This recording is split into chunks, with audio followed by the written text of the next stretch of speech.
বললাম কোনো চান্স নেই? হ্যালো, না, এর জন্য পরিশ্রম করতে হয় বল। নিশ্চয়ই। লোকে পরিশ্রম করে পাশ করার জন্য, আর তোরা পরিশ্রম করে ফেল করিস। এটাও একটা আর্ট। বড় হ, বুঝবি।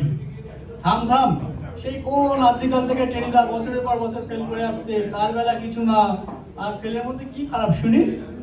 পেলা, তোর তো খুব সাহস হয়েছে, তুই নিজের লোকে টেনেজার তুলনা করিস। আজকের পরীক্ষায় খাতায় এমন একখান সিনারি এঁকে এসছি না, এক্সামিনার পুরো ঘরে বাঁধিয়ে রেখে দেবে। টেনেজার উপযোগ্য শিষ্য হয়েছিস। জয় গুরু। কিন্তু গেল কোথায় বলতো টেনিদা? বুঝলে জানি তো। কি খেলা হচ্ছে যে? তা বেশ বেশ বেশ, আমি যাই, একটু ভিতর থেকে ঘুরে আসি, মাথা ধুয়ে আসি। কিন্তু টেনিদাই তো এলো না এখন। টেনিদা ভুলে যাবে?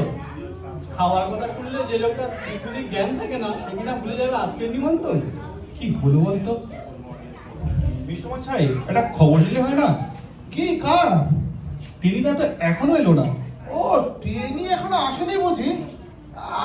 আমি বলি কি খবরটা যাক, মিস করিনি তাহলে।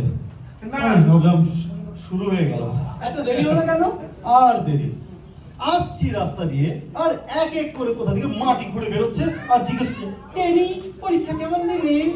আমার পরীক্ষার খবর না জানলে যেন বাবুদের পেটের ভাত হজম হচ্ছে না। এই ক্যাবলা, ভেতরে কি খবর রে?